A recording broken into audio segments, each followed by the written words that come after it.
Foi. Bom, hoje a gente vai pegar a questão da filosofia medieval, tá? A gente volta para a filosofia, a gente sai da filosofia antiga. Deixa eu só ver aqui se eu consigo fazer só uma coisinha. Não, isso não. Vamos lá. Então, o que acontece? Primeiramente, a gente tem que ter noção do seguinte: passando da filosofia antiga, agora a gente vai abordar um tema que acaba sendo só uma aula mesmo, que é a ideia da filosofia medieval, tá? Com os dois pensadores desse período, que é o Santo Agostinho e o São Tomás de Aquino. O que acontece aqui? A Idade Média, ela vai sofrer durante muito tempo, ela vai sofrer um certo preconceito, né? Principalmente depois quando você chegar na Idade Moderna, que é o quê? A Idade Média, ela vai ser muito tempo chamada de Era das Trevas, né? Idade das Trevas. Por que isso? Porque se dizia-se que durante aquele período ali de 1000 anos, você não teve uma, como é que diz? Você não teve, as pessoas não raciocinavam, né? As pessoas estavam completamente seguiam o que a igreja colocava, né? Que na verdade não é bem isso. As pessoas sim, você teve um desenvolvimento sim durante a Idade Média, tá? Principalmente na Baixa Idade Média. Só que o que, que ocorre? Para essa coisa de você querer diferenciar, né, o que, que era a Idade Média, o que era algo mais racional, que era a época moderna, você tinha essa tendência de colocar que ser da Idade Média, né? Oi? Ah, é, filho? Ah, comeu tudinho, tá bom. O que acontece? Você tem uma, uma maneira de você diferenciar, por quê? O que, que os iluministas no século XVIII eles vão dizer? Você tem a Idade Antiga, tá? Que é a Antiguidade, são os valores que eles defendiam. Você tinha a Idade Moderna. No meio do caminho, você vai colocar exatamente o termo que é a média, vão ser aquele período de 1000 anos, entre o século V e o século XV. Então, o que, que vai acontecer aqui? Durante essa Idade Média, ela vai ser essa consolidação do cristianismo na Europa Oriental. Tá? Eles vão conseguir conciliar, durante todo esse período, é quando que eles vão conseguir, o cristianismo vai se estabelecer como uma forma de pensar, né, como uma religião fixa. Por que vai ocorrer? Vamos pegar ali ainda no final da Idade Antiga. O cristianismo ele vai nascer, evidentemente, com o nascimento de Jesus, e a ideia que você vai ter ali, o que a gente na história a gente chama de Jesus histórico, é que você vai ter uma série de mudanças efetivas dentro do Império Romano, que depois aquilo ali vai culminar na sua ruína e na formação dos reinos cristãos na Europa, que eles vão se fragmentar com a junção com os povos bárbaros. O que vai ocorrer aqui? O cristianismo, no início, ele vai ser extremamente perseguido, porque você vai ter uma visão completamente diferente do que você tinha até então, porque a máxima que você tinha do cristianismo, que Jesus pregava, que era se alguém lhe oferecer a outra face, dele a outra face, e a outra questão que é ame o teu próximo como a ti mesmo. Aquilo ali naquela época é extremamente revolucionário, porque as pessoas entendiam o seguinte: se alguém te acertar com uma cacetada, dê outra cacetada nele. Prevalecia a lei de Italião, né? Ou seja, olho por olho, dente por dente. E você amar o próximo, ou seja, amar até o seu inimigo. Então aquilo ali era algo que estava modificando muito a estrutura, né, da sociedade, no caso na Palestina, depois de indo para o Império Romano. Então, os romanos, evidentemente, não vão aceitar isso, vai combinar com a crucificação de Cristo, mas as ideias dele vão disseminar. Então, o que vai acontecer aquilo ali? A ideia dos apóstolos, que é a ideia de você enviar para outros povos, né, para lugares longínquos, é o que vai modificar, é o que vai mexer com a estrutura do Império Romano. Então, o que vai acontecer naquele primeiro momento? O Império Romano ter a ele vai ter uma estrutura que ainda vai se estabelecer nessa perseguição aos cristãos, né? Ele vai ter uma perseguição ainda contra eles, que você vai colocar a seguinte maneira: o, O cristianismo ele vai ser visto como algo nocivo, porque os romanos eram politeístas e os cristãos monoteístas, ou seja, acreditavam em apenas um Deus. Só que ali já muda bastante a estrutura religiosa. Então, os cristãos vão ser perseguidos, eles vão ter que permanecer como se fosse uma seita secreta, basicamente. Então, os primeiros anos do cristianismo vão se pautar assim: você vai ter o nascimento da Igreja Católica, com o Papa, mas você ainda vai ter muitos problemas ainda. Oi? Só um minuto. É porque eu acho que a apresentação da gente tá preto. Quer dizer, não sei se é só pra mim. Ou se tá pra todo mundo assim. Deixa eu ver. Apagou. E agora foi. Agora Foi? voltou. Então tá. Foi, valeu. Melhor, acho que eu vou ter que deixar aqui mesmo a tela. Tá bom. O que acontece, então?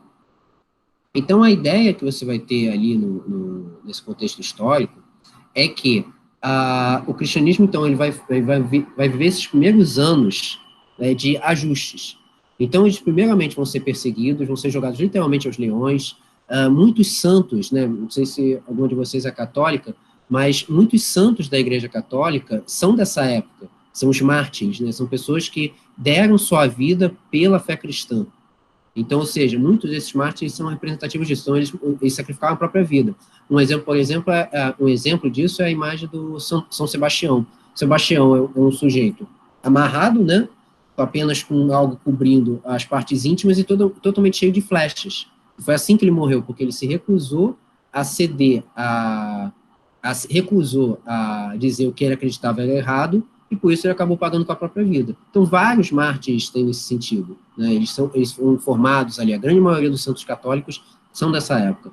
E nesses primeiros séculos, a igreja foi tentando se estruturar.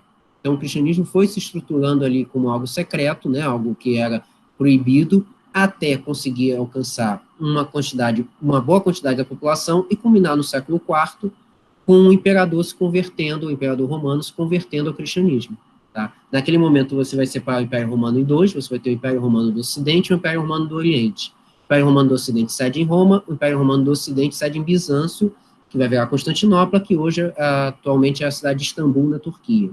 Então, ou seja, o Império Romano do Oriente vai compreender a parte oriental da Europa, ali Grécia, vai pegar o Oriente Médio, e o Império Romano do Ocidente vai compreender toda a Europa Ocidental, Itália, França, Espanha, Portugal, enfim, toda aquela região que hoje são esses países. E aí, a partir do momento que o imperador se converte ao catolicismo, ao cristianismo, o cristianismo passa a ser algo permitido.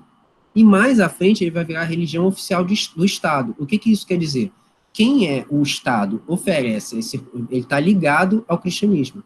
Então, o Estado romano ele vai ser ligado ao cristianismo, até mesmo com intervenções, tá? E aí sim, a igreja se consolida e você tem a difusão completa do cristianismo. Só que você precisa ainda ter mecanismos para poder ter essa difusão maior, né, na sociedade. Como que você vai fazer isso? A partir do momento que você vai ter concílios, você vai ter uma difusão muito grande na população do que é o cristianismo, o que significa as palavras de Cristo, tá? Por exemplo, nesses primeiros séculos da igreja, da era cristã, é quando você vai afirmar exatamente o que vai entrar na Bíblia e o que não vai. E hoje a Bíblia você tem o Velho e o Novo Testamento. O Velho Testamento é basicamente a Torá dos judeus, tá? E o Novo Testamento são as passagens de Cristo. Só que você vai ter vários evangelhos que você vai ser descartado. Então, por exemplo, existe o evangelho de Tomé, existe o evangelho, descobriu-se recentemente o evangelho de Judas, você tem o evangelho de Madalena, de Maria Madalena. Então, ou seja, você vai descartando o que você tem ali. Então, basicamente, vão ficar só os quatro, né? João, Lucas, Mateus e... meu Deus, fugiu. João, Mateus, Lucas e Marcos. Ou seja, você vai ter somente esses quatro evangelhos, tanto que você vê que algumas vezes você tem a mesma passagem nesses evangelhos, né? A mesma passagem de Cristo. E tudo aquilo ali é feito por parábolas, porque a gente sabe que Jesus não deixou nada escrito. Tudo que se conhece dele é por meio de parábolas que os apóstolos foram passando adiante. Então, algumas considerações, por exemplo, vão sendo deixadas de lado e outras vão ser consideradas. Um exemplo disso é a questão da reencarnação. Você tinha a crença de reencarnação, existia na antiguidade, né? Algo comum. Platão acreditava, Aristóteles acreditava, era uma prática comum, né, você acreditar nisso. Isso também começou a valer no início do cristianismo, falar que depois foi tirado. Então, hoje em dia, o que se coloca? Na Igreja Católica, você não tem a crença numa reencarnação, você não volta a viver em outro corpo. Isso aí não existiria, tá?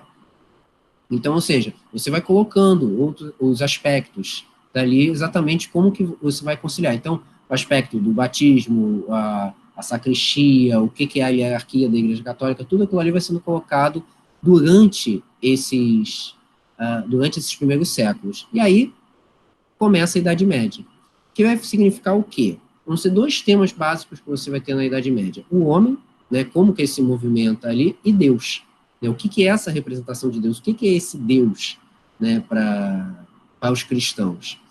E vai compreender dois grandes períodos durante a Idade Média, que vai ser a patrística, que é a filosofia dos padres da Igreja, que ele vai bem no iniciozinho da Idade Média, e depois vai ser a filosofia dos doutores da Igreja, ou chamada escolástica, que vem de escola, né, de uma coisa mais acadêmica, que vai até o século XIV.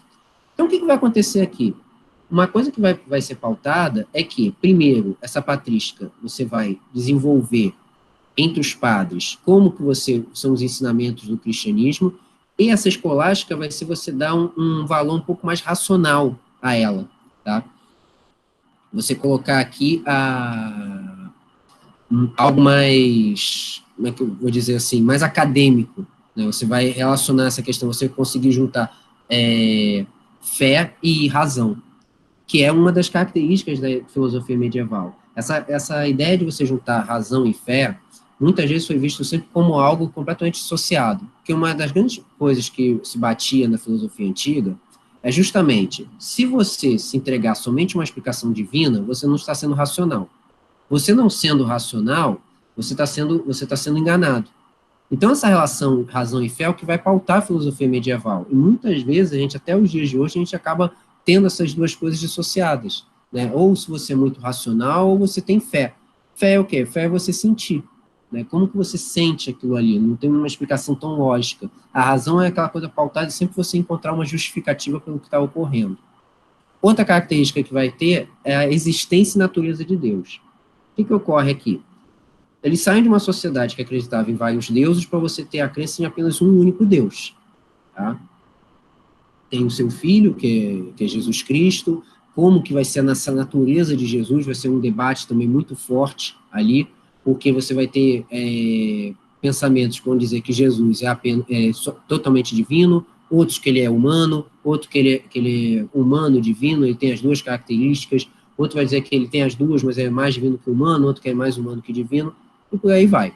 Então, ou seja, essa questão da natureza dele, e vai ter até a confusão de misturar Deus e Jesus como uma coisa só, tá? Então, ou seja, essa natureza de Deus que vai se colocar, tipo, quem é Deus, ou o que é Deus, ou mais ainda, tirando o artigo definido, que é Deus, né? Você não tem como que você vai defini-lo, tá? A outra questão é a fronteira do conhecimento humano e a liberdade humana. O que acontece? Se você está preso nessa questão da fé, se você está ligado a uma questão divina, até que ponto vai a liberdade humana? Que é o que vai se debater, que é o tal do livre-arbítrio, né? O famoso livre-arbítrio, que é o que seria essa liberdade para todos nós? O que essa liberdade joga para a gente? Tá? Como que ele se comporta, né? O que seria essa liberdade para todos nós? Como é que ela funcionaria? Tá? Qual seria o limite dela? Onde que vai o conhecimento? Se é que tem um limite ali entre liberdade e conhecimento. E uma última característica, que é a individualização das substâncias divisíveis e indivisíveis. O que quer dizer isso? A gente entender que como que a gente vai separar essa questão, se a gente vai juntar razão e fé, como que a gente vai dividir o que é algo que seria indivisível? Deus, por exemplo, seria indivisível. Porque a gente está saindo de uma religião politeísta, que os deuses tinham características humanas, eles tinham uma característica que eram ciumentos, tinham raiva, né, eles tinham sentimentos que eram nitidamente humanos. Nós partimos por um Deus totalmente único, que é onipresente, onipotente, onisciente, ou seja, ele pode tudo, ele sabe tudo, ele está presente em todos os lugares, né? que seria essa entidade? É esse o grande efeito que vão debater, tá? Então, para a gente poder entender exatamente como que vai se dar esses conflitos, né, esse apoio da filosofia, esses pensamentos, a gente divide a filosofia medieval em duas, patrística e escolástica. A patrística, ela vai ali do século I até o início da Idade Média, né, vai até ali o século VII, né, até 600 e alguma coisa. O que ele vai caracterizar? Justamente os esforços dos apóstolos João e Paulo para poder fazer uma ligação direta entre a nova religião e o pensamento filosófico. Dali, é comum você fazer uma junção, nesse período da patrística, com os ensinamentos do Platão. É tentar fazer essa ponte ali, essa ligação, porque você está criando algo novo. É uma nova religião que chegou. E toda vez que você tem isso, seja religião, seja um sistema político, você tem que ter uma legitimação. Como que você vai legitimá-lo? Você mostrando que você tem caminhos, você vai criar símbolos. Que símbolos vão ser esses, por exemplo? O símbolo maior do cristianismo, que é a cruz. Por que a cruz? Porque foi ali que o símbolo máximo do cristianismo, que foi Jesus, foi crucificado, ou seja, ele morreu ali. E toda a ideia que você vai criar de ele morreu para salvar a humanidade, toda a narrativa que tem da vida dele, que ele aceitou a morte dele com resiliência, né, com aceitação, que até no leito de morte lá, falando, olhando para os céus, falando, Pai, perdoai-vos, eles não sabem o que fazem. Ou seja, até mesmo no momento dali, é uma narrativa que você constrói, que até mesmo no momento que ele poderia estar com raiva, no momento máximo do sofrimento, ele poderia chegar e falar assim, castigos, né, tipo, eles foram cruéis comigo. Não, ele acaba perdoando. Ele perdoa os seus algozes. E todo o sofrimento que ele vai tendo, aquilo ali é um martírio, né, que é a chamada Via Crucis, que vai marcar esse pensamento. Né? Como que você vai fazer essa ligação? E as pessoas entenderem que aquilo ali seria algo para você seguir, porque, olha só, uma pessoa deu a vida pela gente. Ele deu a vida por todos nós. Então, ele é o Cordeiro de Deus, ele é o Filho de Deus, não importa como você chame, mas ele é a ideia que vai ficar presente aqui é a maneira de como que você vai colocar isso para as pessoas, né?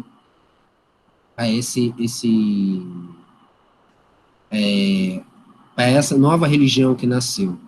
E o principal nome vai ser o Agostinho de Hipona, que depois vai virar o Santo Agostinho, né? Famoso, você vai ter uma ordem agostiniana, você tem um colégio aqui no Rio, que é um dos mais tradicionais do Rio de Janeiro, que é o Santo Agostinho, tá? Ele vai ter muita ligação ali. Ele vai tentar buscar a razão para justificar as crenças. Ele vai desenvolver a ideia de interioridade e que o homem é dotado de uma consciência moral e do livre-arbítrio. E aí que cai a questão do livre-arbítrio. O que vocês entendem por livre-arbítrio?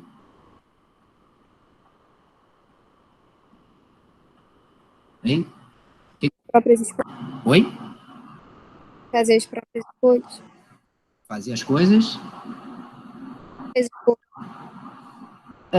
Fazer o que tem vontade, né? Você ser livre para fazer o que você tem vontade. Só que a questão toda é que, além de você saber que você fazer o que você tem vontade, é o livre-arbítrio, acima de tudo, entender que, beleza, você faz o que você bem entende, mas você tem que entender que sempre tem consequências dos seus atos. Não adianta simplesmente julgar o outro. Então, nesse livre-arbítrio que ele está colocando, é você entender exatamente isso. Você toma as atitudes porque você quer. Você tem dois caminhos, tem caminho A e tem caminho B. Se você foi pelo A, foi porque você quis. Se você foi para o caminho B, é porque você quis. Então, ou seja, a ideia que está presente aqui é você entender que, mesmo que você tenha feito, se acontecer alguma coisa ruim ou boa com você, são seus atos que provocaram aquilo. Então, o livre-arbítrio, ele basicamente é isso. Se você decide, não vou estudar para o vestibular porque vou me virar, vou ver o que dá no fim das contas, a decisão foi sua. O livre-arbítrio é seu. Pode dar muito certo, como vai dar tudo errado. Né? Mas entender que a escolha foi sua. Né? É isso que ele tenta buscar nessa ideia. Por isso que ele reforça aqui essa ideia aqui de consciência moral. Né? Porque são os atos que você toma que vão gerar a sua consciência. E o que é uma crise de consciência? É você saber se você fez algo correto ou não. Né? E o livre-arbítrio vai dali. Né? É costume da gente acabar sempre apontando o outro, querendo justificar que o sujeito desgraçou minha vida, que o sujeito...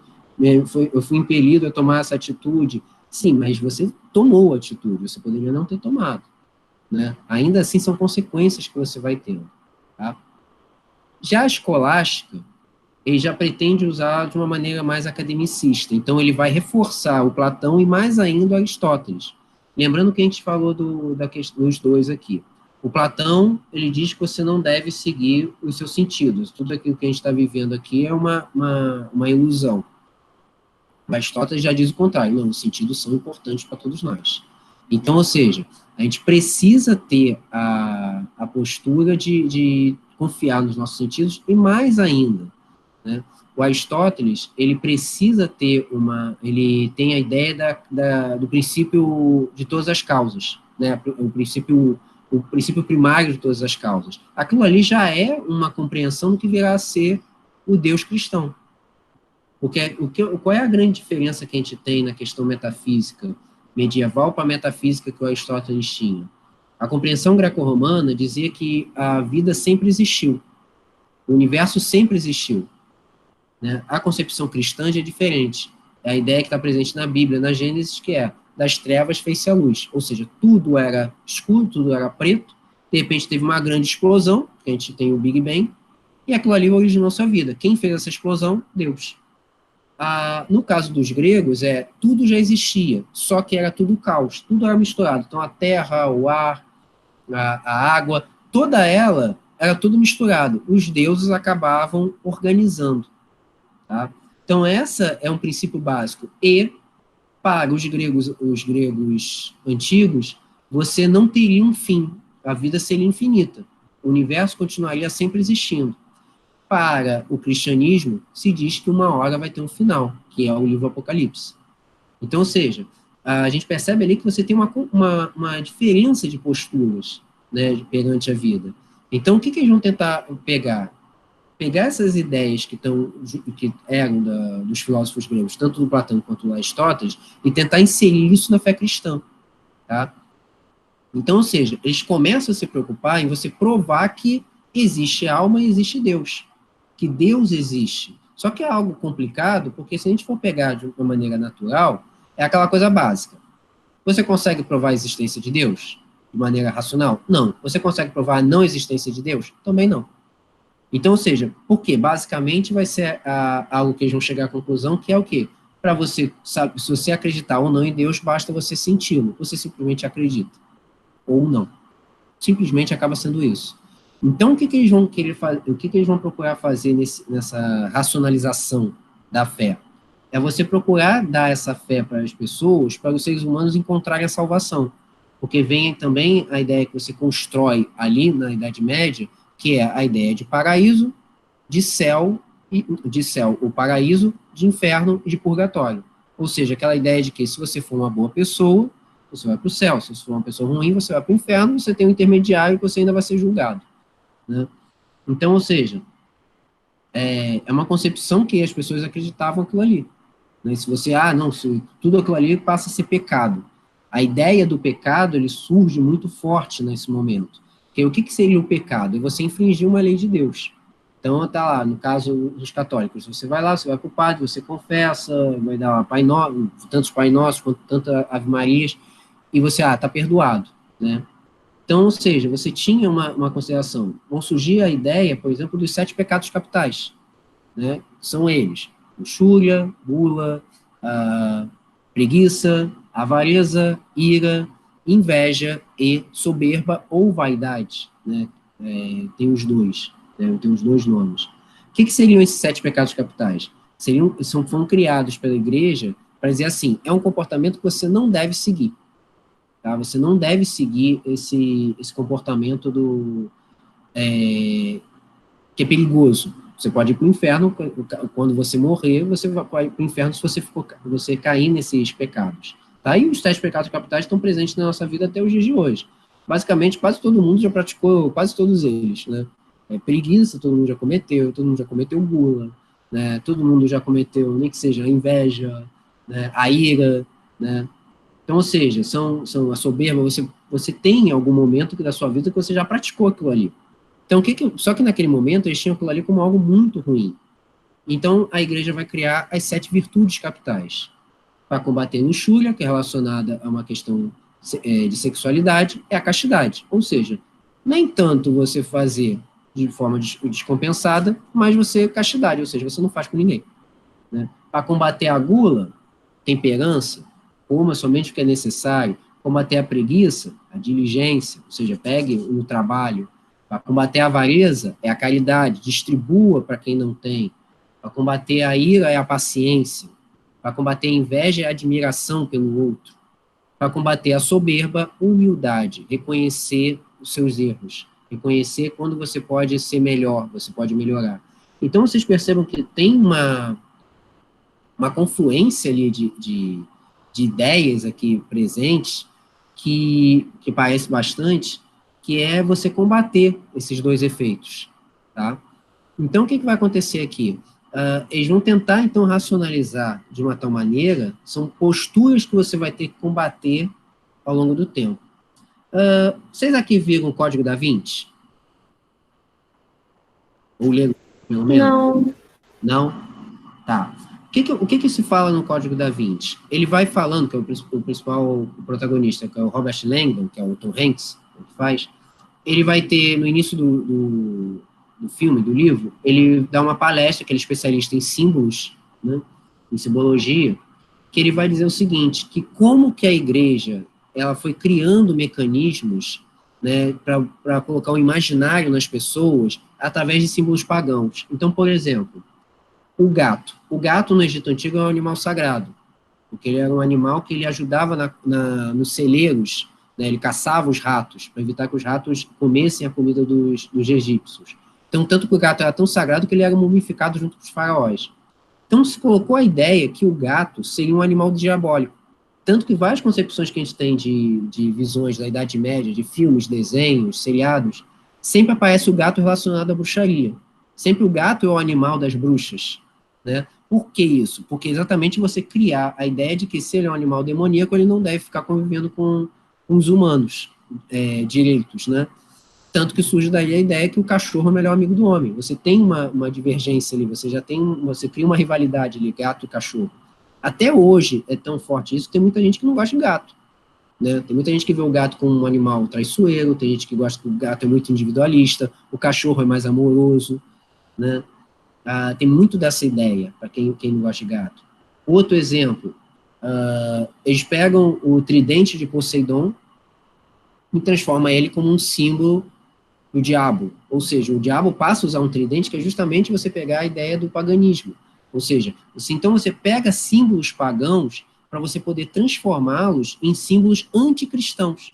Então, dizendo, se você continuar seguindo o paganismo, você não vai encontrar o paraíso, tá? Você vai ter problemas sérios aqui você vai ter problemas sérios com Deus, porque você vai infringir as leis dele. Então, ou seja, em outras circunstâncias, por exemplo, o chapéu cônico, ícone das bruxas, né? Então, ou seja, você vai criar uma série de mecanismos ali. A questão toda que eu falei do Código da Vinci é que ele é um filme que a esposa do escritor, que é o Dan Brown, ela é historiadora da arte. Então, ela ajudou muito nele, né, na escrita do livro. Só que muita coisa ali ficou uma coisa tão amarrada que às vezes a gente fica na dúvida, o que é realidade, o que foi da obra da cabeça dele, tá?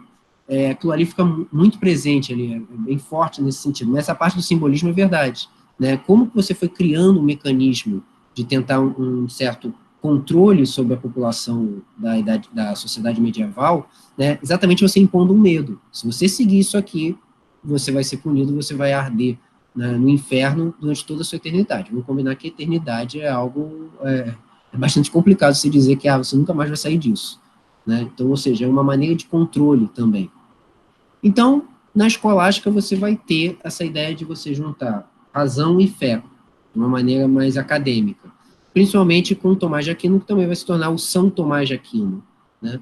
Então, ou seja, ele vai fundamentar a teologia da Igreja Católica ali, que ele vai pegar essa coisa do ensinamento, a causa primária de tudo, será Deus, né? Ele vai ter esse sentido. E aí, a gente aborda nessa questão medieval 3 pontos. Fábio, Oi, pode falar.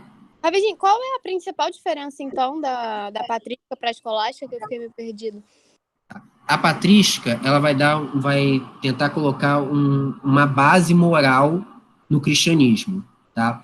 A escolástica, ela vai tentar inserir razão e fé, vai tentar misturar, vai tentar provar a existência de Deus. Aí aquela coisa, beleza, já conseguimos botar uma moralidade aqui nos cristãos. Agora a gente vai tentar provar de uma maneira racional o porquê que ele está fazendo isso. Ficou claro? Entendi. Aí tinha até uma relação com centelha divina. Isso daí era de qual? Oi? Desculpa, não entendi. Tinha até uma relação com uma centelha divina que daí era de qual? Isso aí ele já tá tudo misturado. Essa centelha divina seria aquela coisa assim, você sentir Deus, né? Porque centelha é o quê? É uma faísca, né? Uma coisa abrupta, né? Então, ou seja, você sentir essa centelha, né? É para você entender que Deus está ali presente. Você tem a existência de Deus. É mais presente mais na escolástica, mas também na patrística você pode até citá-lo também. Porque basicamente o que os dois lados vão querer fazer é tentar convencer os cristãos que siga os valores que a gente está colocando aqui. Esses valores são os corretos. Se você se desvirtuar deles, você vai sofrer uma punição após a sua morte, né? Como a ideia de que você não tem um retorno, a morte assim é definida, você vai ficar com a sua alma para sempre, ou no paraíso ou no inferno, muitas vezes as pessoas acabavam seguindo aquilo ali de uma maneira estritamente do que foi colocado, para evitar justamente, se eu morrer, pô, imagina, não quero ficar ardendo no mármore do inferno aqui nunca, né? Então prefiro ficar lá ao lado de Deus no paraíso. Então, a diferença básica que vai ter acaba sendo essa. Na patrística vai ser colocado uma questão mais moral, tá? E na escolástica você vai ter uma questão mais acadêmica, é você realmente tentar juntar razão e fé. Tá claro? Entendi, obrigada. Tá, beleza. Então, são 3 pontos que a gente aborda aqui na filosofia medieval: Deus, fé e alma. A primeira coisa é Deus, que a gente já falou aqui. Quem é Deus? Qual é essa divindade que você não consegue perceber? Até o Renascimento, Deus não era representado. Não existiam pinturas que você colocava Deus. Tá? O que acontece? Deus sempre foi aquela coisa que você confundia com a sua obra, ou seja, a natureza era Deus. Então, Deus sempre, muitas vezes, foi temido por culturas anteriores. Né? Se a gente pega, por exemplo, a Bíblia, a gente percebe claramente que a ideia de Deus ali é diferente no Velho Testamento e no Novo. No Velho Testamento, você tem um Deus muito punitivo. Então, que lançou as pragas do Egito, que lançou o grande dilúvio, né? O Deus do Velho Testamento é um Deus mais amoroso, né? É um Deus que realmente é tratado como pai, como a ideia que Jesus coloca, né? Que ele eu vim em nome de meu pai. Então, ou seja, são representações diferentes que você tem ali no mesmo livro. Parece que você está falando de entidades diferentes.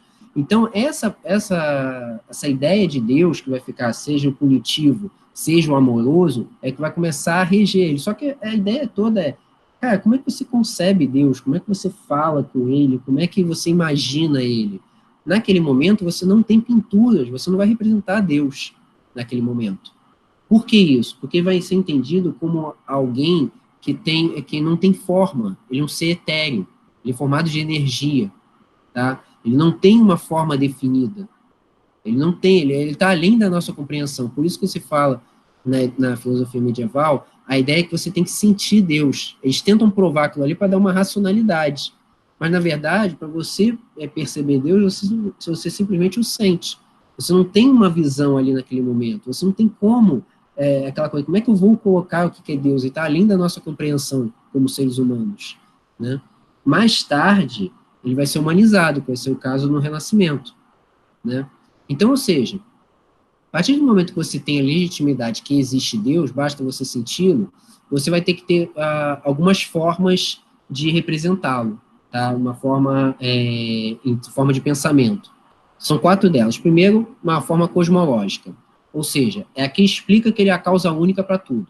Tudo foi originado porque ele quis, né? Todo aquilo ali. Então, ou seja, ele existe antes da criação. Então, Deus já existiria antes do Big Bang. Tá? Ele já existiria. Então, ele que fez a grande explosão que deu origem a tudo. Então, aquela coisa que está no Gênesis. Ele fez em 6 dias, ele fez o universo, no 7º descansou. Tá? Tem uma visão mais ontológica, que seria o quê? Ele é perfeito. Deus não tem falha nenhuma, é diferente dos deuses da antiguidade. Os deuses da antiguidade eram falhos, porque eles tinham sentimentos, eles podiam falhar. Então, por exemplo, Zeus, que era o maior deles, ele teve filhos com humanas, né? Aquilo ali, ou seja, isso para Deus é impensável, você imaginar isso, tá? Ele tem uma visão teleológica, ou seja, ele é a causa perfeita e harmônica, ou seja, ele é sábio e infinito. Então, o que acontece? O que é uma visão teleológica?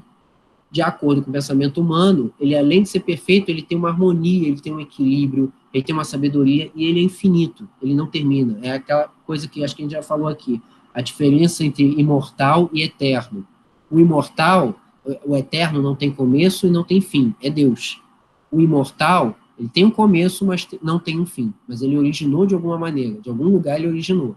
Tá? Então, quando alguém fala para vocês, o meu amor por você é eterno, não é, ele é imortal, porque ele começou de alguma maneira. Tá? O eterno, ele vem desde sempre. Por isso que se coloca que Deus é eterno. Ele não tem começo, ele também não tem um fim. Tá?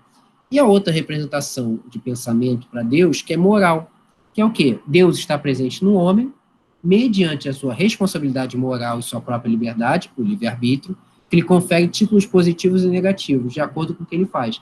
Então, esse livre-arbítrio, que está em debate aqui, beleza, você está livre para fazer, mas entenda que se você fizer algo errado, você vai sofrer as consequências.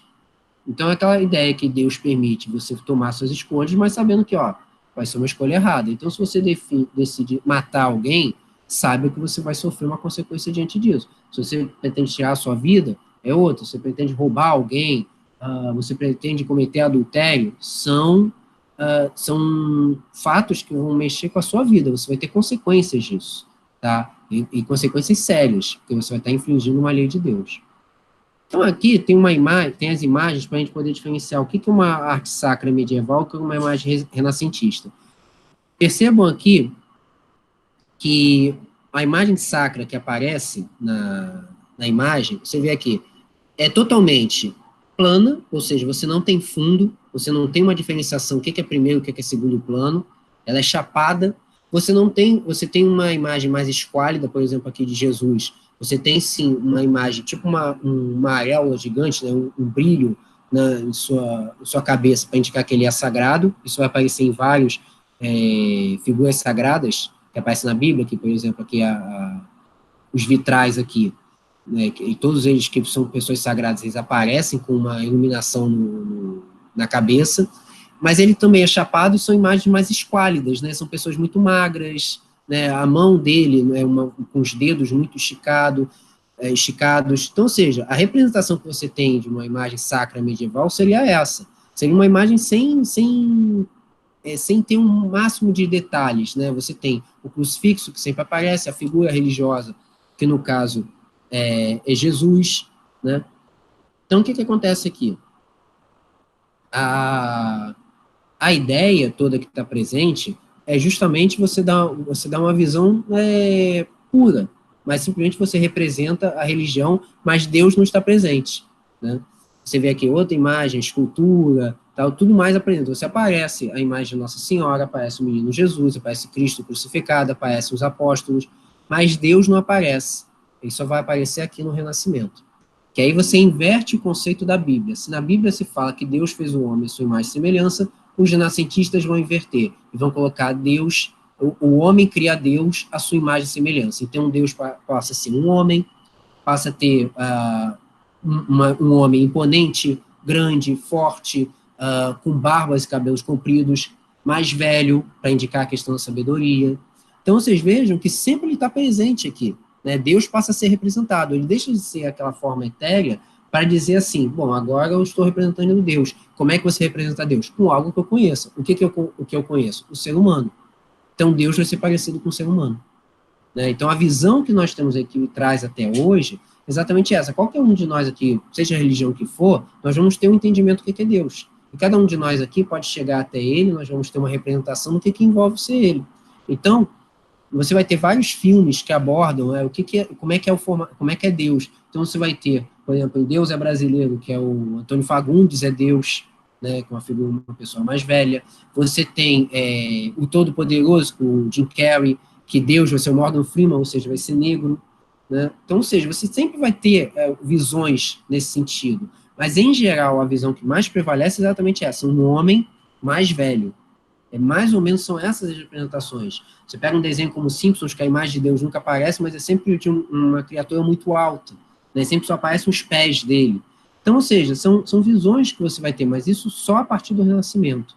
Então, você começa a humanizar Deus nesse sentido. Você entende ele como algo perfeito, mas você humaniza ele. Você coloca ele como uma representação humana, algo que você vai lhe ser familiar.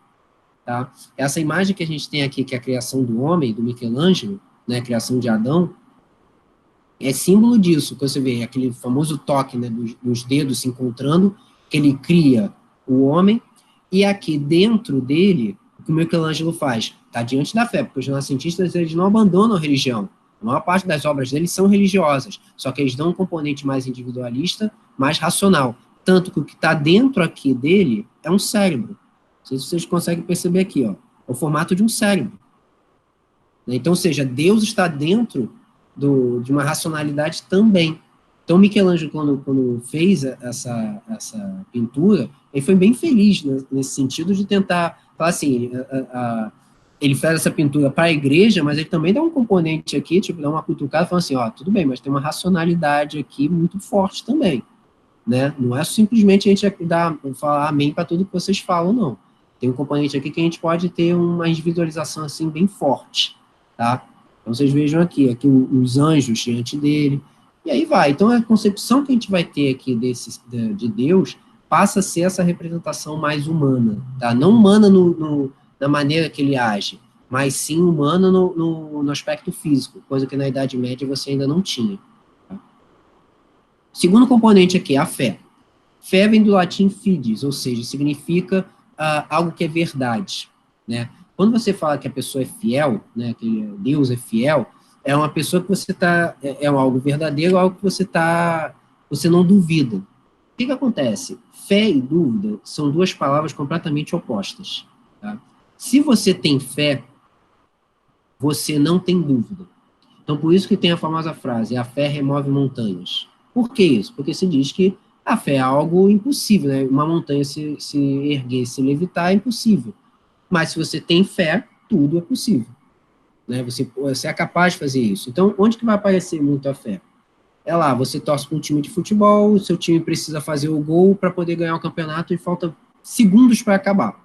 Ele está no outro campo, nada te indica que ele vai conseguir essa proeza. Mas ele vai lá e faz. Você acredita naquilo ali. Você acredita, cara, não sei, alguma coisa, uma inspiração que eu acredito que ele vai conseguir fazer o gol e a gente vai se sagrar campeão. É isso. Outra coisa de fé. Você tem lá um parente no leito de morte, os médicos já falaram que, cara, não adianta, ele já está constatado aqui que não vai sobreviver essa noite, e você acredita naquilo ali fielmente. Né? Você acredita naquilo ali, você não tem dúvidas. E às vezes a pessoa se recupera. Tem gente que consegue sair de coma profundo, depois de anos. Né? Como que você explica isso? A medicina mostrando assim, cara, não tem como, ele vai ficar aqui para sempre, ele vai ficar nessa situação. Por isso que aí vem debate de bioética, né? A questão, por exemplo, da eutanásia. Você desligar os aparelhos para evitar um sofrimento para a pessoa. Isso é uma discussão que se tem, né? Ou deixa passar, deixa morrer tudo, deixa o coração parar de bater, o cérebro não ter mais atividade. Enfim, a fé passa muito por isso, é você não duvidar. Esse é o ponto principal. E é isso que vai estar relacionado também na filosofia medieval, que é o quê? Se você tem fé, você não duvida. Então você vai acreditar sempre, você vai ter a vontade de acreditar naquilo ali. Então, por isso que a fé, geralmente, está relacionada a verbos como crer, acreditar, confiar, apostar. Né? Só que esses três últimos, eles não necessariamente seriam uma questão de fé. O crer seria mais forte, mas eles também têm alguma questão, porque por que se fala que não é tanto a fé, você ter acreditar, confiar e apostar? Porque você pode ter uma dúvida ali, uma duvidazinha, tá? Eu acredito, mas, né? Mas vai que, né? Não duvido de você não, mas aqui, né? E aí vai. você confia, você aposta, você confia, pega no múltiplo, você faz uma aposta, né? Mas aquela aposta pode ser assim, cara, pode ser que eu me dê mal, mas tudo bem, vamos lá, né? Então, o crer seria o que seria mais ligado a essa ideia da fé.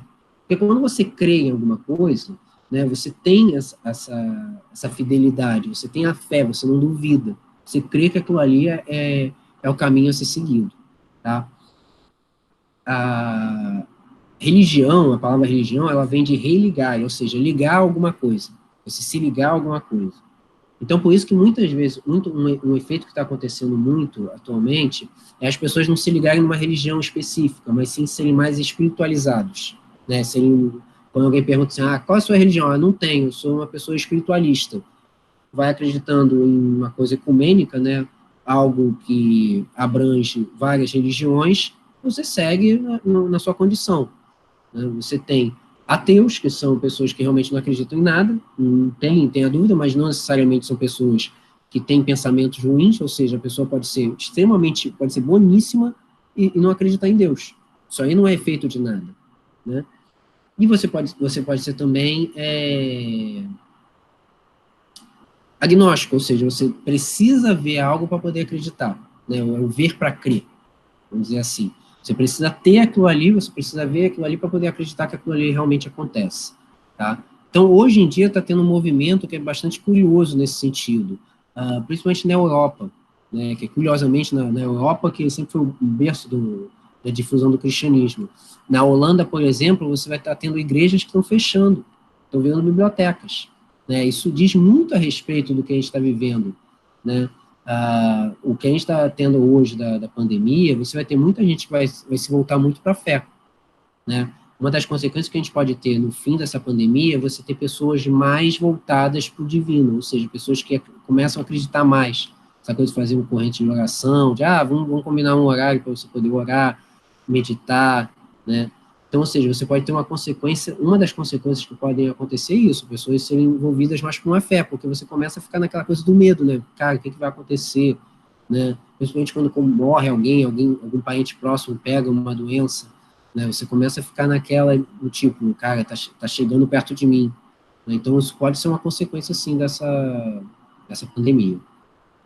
Então, ou seja, para resumir, fé, uma pessoa que acredita, ela não necessariamente acredita, confia, aposta, necessariamente ela tem a fé, mas alguma coisa da fé ela está embutida ali, tá? O crer é não duvidar de nada. Fé e dúvida são coisas opostas. E o último ponto é a alma, né, que vem do termo hebraico nefesh, que significa vida ou criatura. E também vem do latim animo, que significa o que anima. É o que o Platão dizia, alma é aquilo que anima a vida. Né? Todos nós seríamos possuidores de uma alma. Nossa alma seria eterna, o corpo físico não. Né? Então, ou seja, a ideia que está presente aqui é que até mesmo essa alma teria começado do nada, ela teria surgido por Deus. Deus criou a alma e ela foi seguindo, né? Ela permanece indefinidamente, tá? Então, ou seja, na religião, a alma ela é importante. O que acontece? Ela é o princípio que organiza a vida. Então, a alma de cada um de nós tem uma alma individualizada. Tá? E quando a gente morre, a gente vai para o mesmo caminho. Tá? A gente vai para a mesma fonte que nos gerou. E aí depende da religião que você segue. Se é uma religião reencarnacionista, você acredita que você vai voltar à vida em outro corpo. Você vai constantemente evoluindo. Outros vão dizer que você vai permanecer. Você morreu, viveu uma vez só, e você vai permanecer eternamente naquela vida. Tá? A sua alma vai permanecer eternamente, dependendo para onde você vai. Né? Então, ou seja, em termos filosóficos, que é esse princípio de organização, é como que a gente vai se comportar. Uma alma da gente, ela vai se comportar. Por isso que muita gente, as pessoas falam que os olhos são a janela da alma, né? Aquilo ali é algo que quando a gente externaliza, você está dando a sua alma, você está se doando para um movimento, para uma causa, né? Porque você está dando o máximo de si, o máximo, a sua essência. A alma, basicamente, seria a sua essência, né? Ela seria e ela não cessaria com o fim da vida, ela continuaria, né? Então, ou seja, ele seria um agente universal de cada um, o que você absorve, cada ser absorve uma porção. Esse agente universal que é essa energia que é criada e que cada um recebe essa energia. Você cria, você anima a vida. Tá? Então, ou seja, essas centelhas, que até foi comentado aqui, né, essas centelhas seriam parte de um grande foco de energia, né, e após a morte, essa pequena centelha ela volta.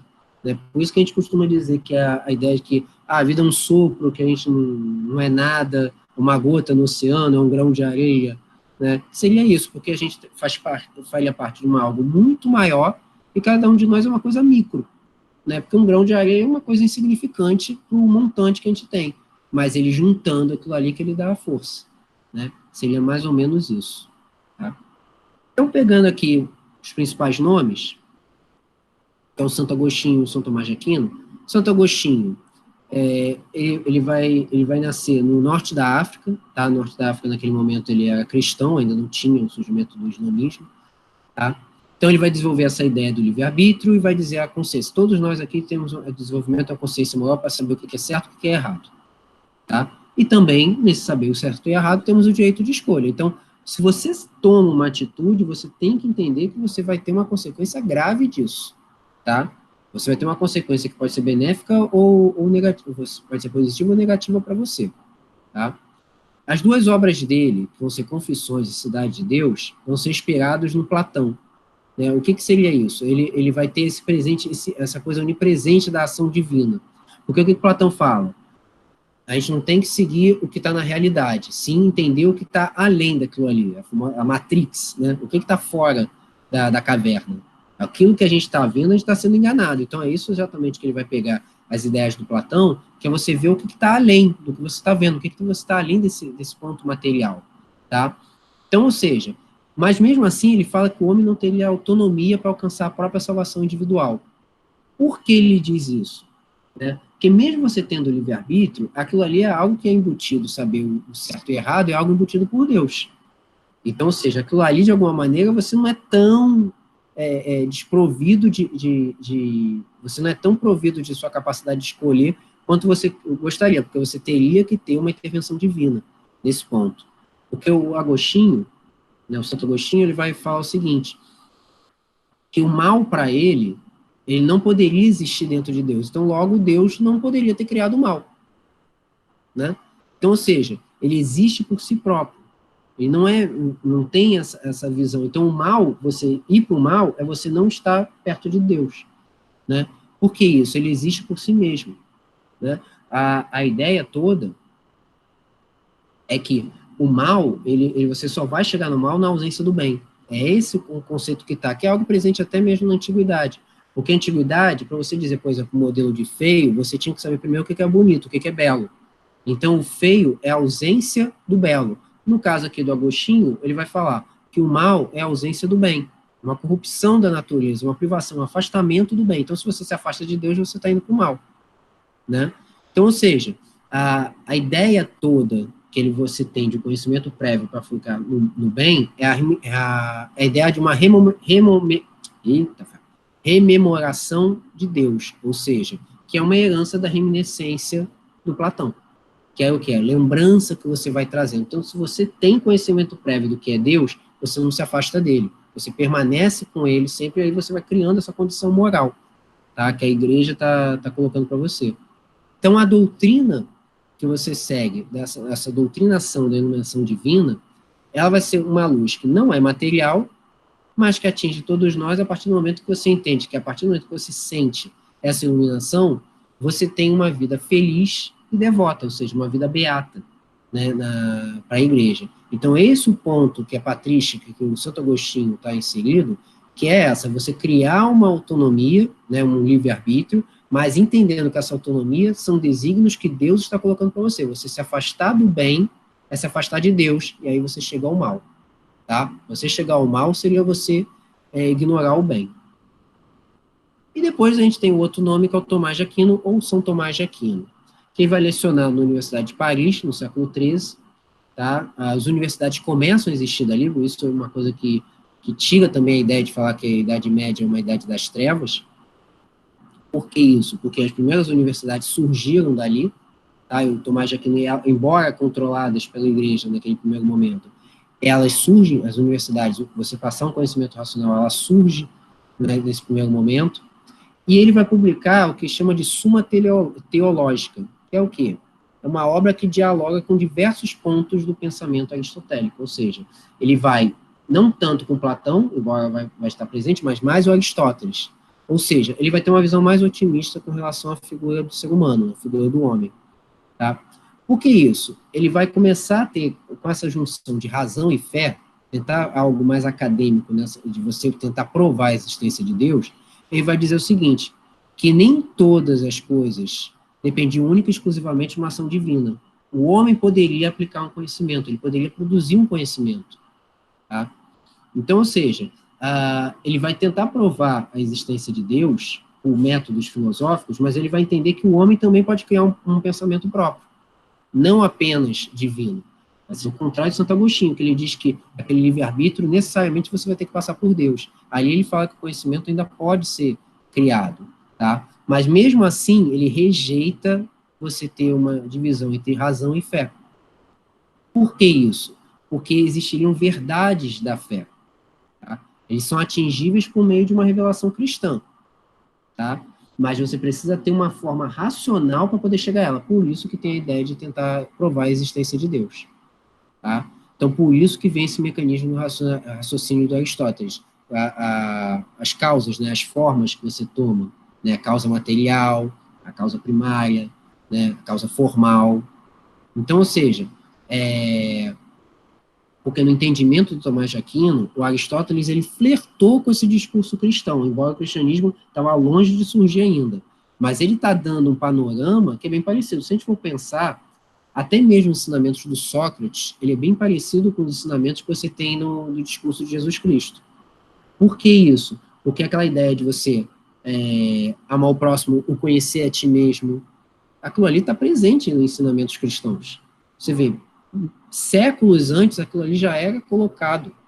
O próprio Sócrates, a ideia toda do Sócrates, o Sócrates morre aceitando, ele sendo condenado pelas pessoas que regiam Atenas, e é condenado à morte, as pessoas chorando, e ele, mais sereno, ele aceita tomar cicuta, que é o veneno, e morre, dizendo, uma vida sem questionamento não vale a pena ser vivida. O que acontece com Jesus?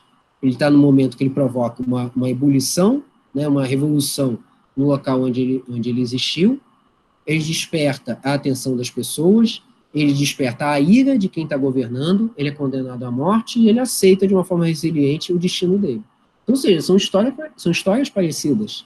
Né? Então, ou seja, muito que está na base do cristianismo tinha coisa muito, não da mesma forma, mas bem no princípio assim, do ensinamento na Grécia Antiga.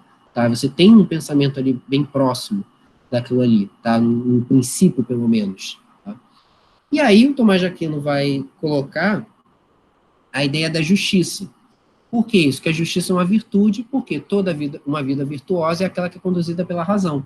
Porque você só faz o bem porque você sabe que aquilo ali é o bem. Então você não se desvirtua dele. Né? Você tem um hábito. Então, conforme você vai cultivando aquela virtude, ele vai virando um hábito. O que é um hábito? É algo que você faz repetidas vezes. Né? Você faz o agir, você faz o bem. Então, a partir do momento que você cultiva um hábito, aquilo ali até você interiorizar aquilo e fazer aquilo ali de uma forma mais natural.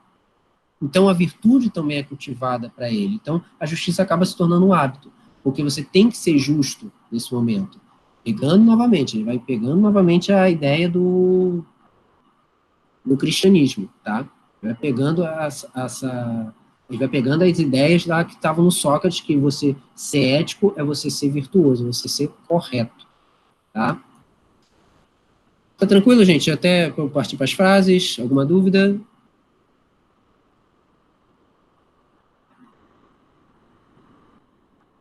Tudo bem. Tudo bem. Tudo bem? Tá bom. Então, vamos lá para as frases para ir para a parte final. Santo Agostinho, tá? Primeiro aqui dele. Não queiras entender para crer. Crê para que possas entender, se não crês, não entenderás. É uma frase que até se resume assim. Para entender, tem que crer. Para crer, tem que entender. Ou seja, é a seguinte coisa. Para você poder ter uma compreensão do que é Deus, do que é a fé cristã, você tem que acreditar. Você tem que crer naquilo ali, não duvidar. Tá? Se você, para poder crer, você também tem que entender. Porque o que acontece? Para você ter um entendimento do que é Deus, você tem que entender qual o significado dele para as pessoas, para a natureza, para tudo que existe. Mas para você poder entender, você também tem que crer. Né? É meio confuso, mas acaba sendo essa. Né? Não queiras entender para crer. Ou seja, para você crer, você tem que entender. Ou seja, são verbos ali que você não duvidar, você tem que entender o que você está fazendo. E para você poder entender, você tem que simplesmente acreditar naquilo ali. Você não pode duvidar da sua fé. Então, essa frase aqui dele é significativa para dizer assim, é uma defesa da fé. Não duvida, simplesmente o que você está sentindo aqui, né? Lembrando que o Santo Agostinho é da patrística, ou seja, ele não está ainda disposto a provar a existência de Deus. É simplesmente dizer, cara, apenas acredita. Acredita que ele está lá. O Tomás de Aquino já vai ser a ideia de que, cara, eu vou provar racionalmente que ele existe. Bom? Aí ele complementa aqui na fé, é o seguinte, ter fé é assinar uma folha em branco e deixar que Deus nela escreva o que quiser. É exatamente isso. Se você tem fé, se você acredita em Deus, se acredita que Deus é bondoso, que Deus está presente com você em todos os efeitos, você confia simplesmente. A partir do momento que você confia, você crê, você entende que ele está presente dentro de você, você vai encarar. Então, ou seja, ter fé é assinar uma folha em branco. Cara, o famoso seja o que Deus quiser, é isso. Você confia ali, você dá todos os recursos para ele, fala assim, é contigo, entendeu? Eu estou deixando você me encaminhar para onde você quiser e eu vou tendo umas decisões aqui, mas eu vou deixar a vida me levar. Basicamente seria isso, né? Pois o Deus Todo-Poderoso, por ser soberanamente bom, nunca deixaria qualquer mal existir nas suas obras se não fosse bastante poderoso e bom para fazer resultar o bem do próprio mal. Ou seja, é aquilo que a gente falou aqui agora há pouco, do Santo Agostinho falar que o mal não originou de Deus. Né? O mal, ele simplesmente você ignorá-lo. Então Deus não criou o mal, porque no entendimento dele, quer dizer assim, não teria sentido Deus criar o mal, porque esse mal serviria para desvirtuar as pessoas. Né? O mal seria o mal, vamos dizer assim. Né? Seria a ideia de dizer que esse mal que não teria sido criado por ele, porque ele jamais poderia criar algo que prejudicaria as pessoas. Né? O homem que vai se guiando lá pelo mal, ele vai se desvirtuando das suas obras, ou seja, se desvirtuaria das obras de Deus. Tomás de Aquino. 3 frases também. Para alguém que tenha fé, nenhuma explicação é necessária. Para aquele sem fé, nenhuma explicação é possível. Vamos lá, dividindo em 2 aqui. Para alguém que tenha fé, nenhuma explicação é necessária. Se você acredita, você não precisa ficar encontrando explicações. Você acredita. Né? A gente falou aqui, parente no leito de morte. Não, mas os médicos já falaram, vai preparando seu espírito, seu coração. Não, ele vai se recuperar. Não, ele vai, eu acredito no milagre. Cara, é a fé, a pessoa acredita. A pessoa realmente, ela acredita. Entendeu? Então, não tem como você explicar qualquer coisa. Mas como? A medicina já explicou que não tem como ele se recuperar. Não, ele vai. E realmente tem casos que realmente é aquela coisa. Cara, como? Como que o sujeito conseguiu se recuperar? Como? Era algo assim, eu estava com o corpo todo tomado, não tem como, está em coma profundo. Como que ele se recupera? O cara vai lá e recupera. É isso. É a questão que não tem uma explicação lógica. Já, para aquele sem fé, nenhuma explicação é possível. Ou seja, se você não acredita, você pode explicar qualquer coisa. A pessoa não vai acreditar, porque ele não tem fé, ele não acredita. Então, você vai tentar explicar de qualquer maneira. Né? No caso aqui da frase, que ele está tentando justificar a existência de Deus. Então, não adianta. Se a pessoa não acredita, você pode falar que ele vai colocar várias formações racionais assim. Tá vendo? Como é que você explica isso que isso aconteceu? Sorte.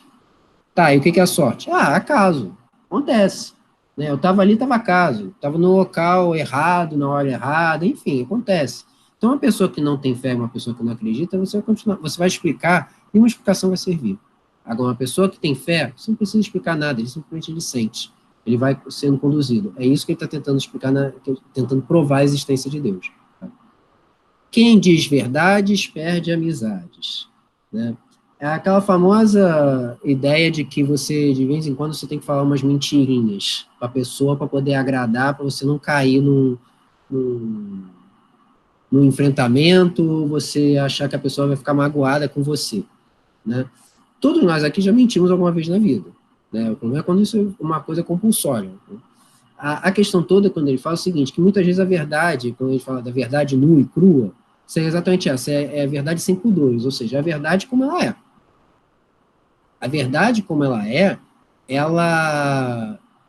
ela pode ser dura e ela pode fazer exatamente a gente perder a amizade. Então, muitas vezes, você tem um grande amigo, uma grande amiga, e você sente que tem alguma coisa errada ali. Você vai falar, sei lá, vamos supor, você vê que a pessoa está tendo uma condução errada da vida, né? Está indo por um caminho que está provocando muitos problemas para ela. Se você fala uma verdade, muitas vezes você tem que ir cheio de dedos, justamente porque às vezes você pode falar uma coisa que é tão forte ali, que a pessoa pode romper uma amizade com você. Simplesmente dizer assim, cara, eu não confio, não acredito no que você está falando, pronto, acabou. Né? Quantas vezes a gente já enfrentou isso com, muitas vezes, com questão de religião, a política, o próprio futebol mesmo, quantas vezes a gente já entrou em embates ali, que você fala alguma coisa, a pessoa não gosta, tipo, rompeu a amizade. Você quis falar umas verdades, só que aquela verdade ali é relativa, né? Verdade pode ser para um, pode não ser para o outro. Né? Mas vai ser a sua verdade, você não vai estar fingindo. A partir do momento que você fala, não gosto da sua atitude, não gosto do fulano que você está, não gosto da maneira como você se comporta, aquilo ali você está falando a verdade que é sua, né? Que para ele pode não ser a verdade dele, mas como é sua, você pode ter um rompimento ali dessa amizade. E o último aqui, o desordenado amor por si mesmo é a causa de todos os pecados. O que ele está querendo dizer aqui? Você descompensar, ficar desequilibrado, mesmo com a questão do amor, né, no caso, você tem um amor assim por si mesmo, né, uma coisa mais egoísta, esse descompensamento é que provocaria todos os pecados. Por quê? O que acontece com a questão do pecado? Né? Ele seria a ideia de... O que teria ali presente? Seria a ideia de você estar num ambiente que você está sendo extremamente egoísta, seja com a questão da vaidade, da gula, né? Tudo que você tá presente, você está sendo até um pouco egoísta, porque você está cometendo porque você quer.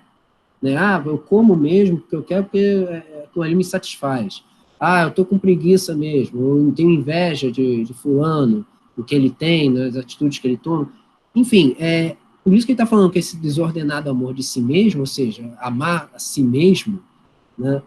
Se for descompensado, aquilo ali vai ser a causa de todos os pecados, porque você vai descambar por algo que você vai ser extremamente egoísta, não pensando no próximo. Por isso que desvirtua uma das máximas do cristianismo que a gente já falou aqui. Ame o teu próximo como a ti mesmo, ou seja, ame o outro como a ti mesmo. Ame até mesmo o seu inimigo. Não necessariamente amar o inimigo como um amigo, mas você ter pelo menos uma ideia de compaixão, né, com os efeitos que ele provoca na sua vida. Mas não necessariamente você vai amar ele como você ama um amigo. Isso aí claramente é impossível, senão deixa ele ser seu inimigo. Né? Mas você amar ele com uma ideia de até mesmo, talvez até perdoar. Que é esse que está presente aqui das ideias no cristianismo. Então, gente, basicamente a ideia desculpa, da filosofia medieval seria essa. Então, 3 pontos. A apresentação de Deus, o que é Deus, a fé e a alma. E entendendo que existe uma diferença ali da patrística e a escolástica. A patrística, você passar uma ideia mais moral, sem ter muitas explicações, assim, simplesmente você passar um conhecimento moral da pessoa, que vai resultar no livre-arbítrio, mas sabendo que você ainda é coordenado por Deus. E na escolástica, que é você dar uma ideia mais acadêmica, é você tentar provar a existência de Deus, é você, de fato, unir razão e fé nesse momento. Tá claro, gente? Alguma questão ainda? Uma dúvida?